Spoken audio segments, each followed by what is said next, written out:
Dando continuidade ao processo de inclusão social, agora a gente vai seguir para o instrutivo do Ministério da Saúde, da rede de cuidados à pessoa com deficiência no âmbito do SUS.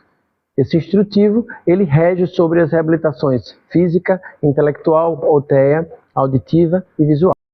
No Brasil, a inclusão social acontece a partir da Lei Brasileira de Inclusão, a LBI, de número 13.146, de 6 de julho de 2015, no seu artigo 2º, onde ele considera que a pessoa com deficiência é aquela que tem impedimento de longo prazo de natureza física, mental, intelectual ou sensorial, o qual, em interação com uma ou mais barreiras, pode obstruir sua participação plena e efetiva na sociedade, em condições iguais às demais pessoas.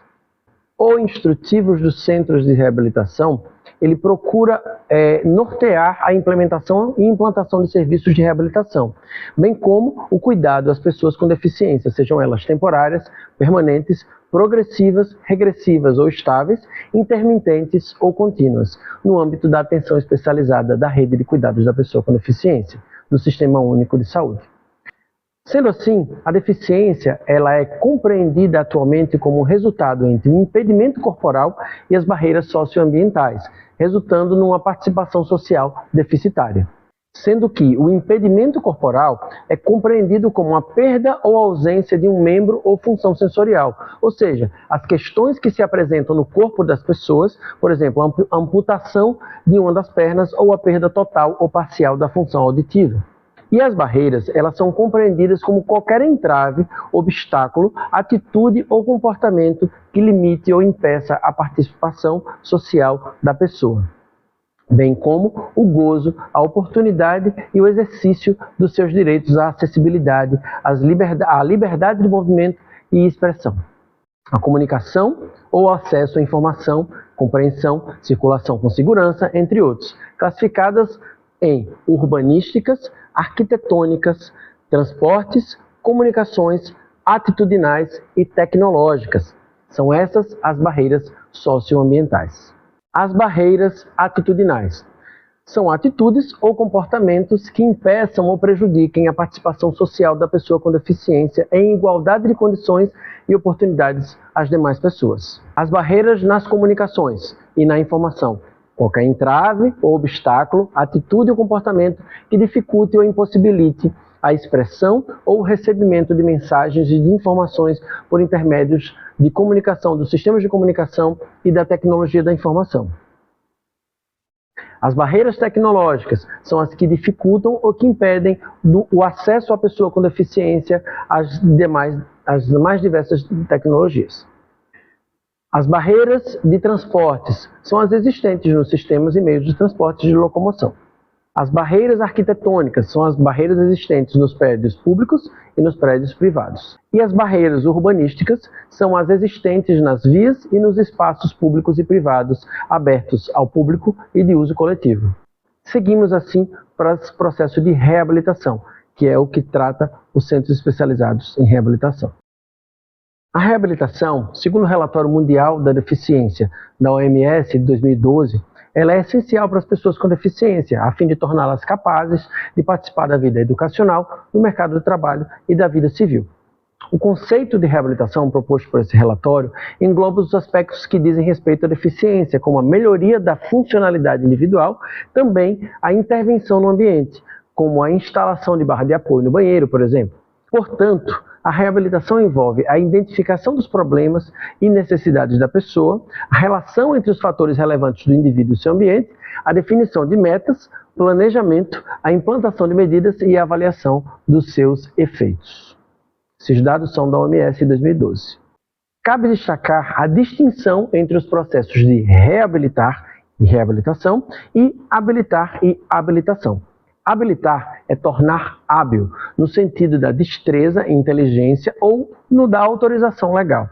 O o prefixo ré do latino, ele apresenta noções básicas de voltar atrás, voltar ao que era.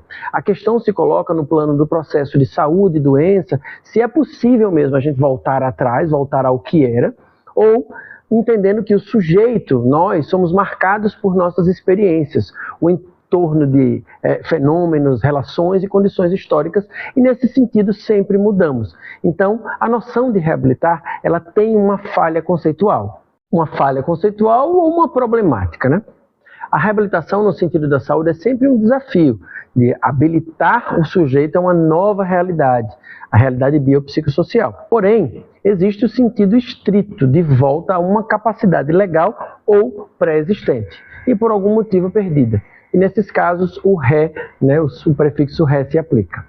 O processo de habilitação e reabilitação tem por objetivo, segundo a Lei Brasileira de Inclusão, o desenvolvimento de potencialidades, talentos, habilidades e aptidões físicas, cognitivas, sensoriais, psicossociais, atitudinais, profissionais e artísticas que contribuam para a conquista de autonomia da pessoa com deficiência e de sua participação social em igualdade de condições e oportunidades com as demais pessoas. As estratégias de ações para a reabilitação elas devem ser executadas a partir das necessidades particulares de cada indivíduo, com vistas a promover e garantir melhor adaptação, qualidade de vida, autonomia e empoderamento para o desenvolvimento de atividades e habilidades de forma integral e independente.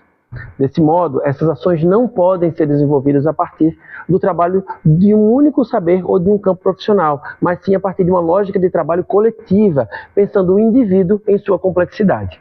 As ações de reabilitação e habilitação, elas devem ser executadas por equipes multiprofissionais e interdisciplinares, desenvolvidas a partir das necessidades de cada indivíduo de acordo com o impacto da deficiência sobre a sua funcionalidade. A partir daí, nós trazemos a importância da Classificação Internacional da Funcionalidade, a CIF, que ela faz um eixo paradigmático entre a saúde e a doença, pois ela determina em sua terminologia a funcionalidade como um termo amplo, que engloba funções e estruturas do corpo, assim como os componentes das atividades através da execução de tarefas e a participação do indivíduo e seu envolvimento nas situações de vida real, representando a perspectiva social da funcionalidade. Ou seja, uma função nunca é isolada, ela tem um entorno em si e ela precisa ser estimulada em todo o seu entorno, tanto de dentro para fora quanto de fora para dentro. A funcionalidade é um termo que abrange todas as funções do corpo, atividades e participação e indica os aspectos positivos da interação entre o indivíduo, que é a condição de saúde, e seus fatores contextuais, os ambientais e pessoais. De maneira similar, a incapacidade refere-se a um termo genérico para deficiências, limitações de atividades e restrições de participação. Indica, portanto, os aspectos negativos da interação de um indivíduo com a condição de saúde e seus fatores contextuais, ambientais e pessoais. Deficiência e atividade norteiam o processo de reabilitação.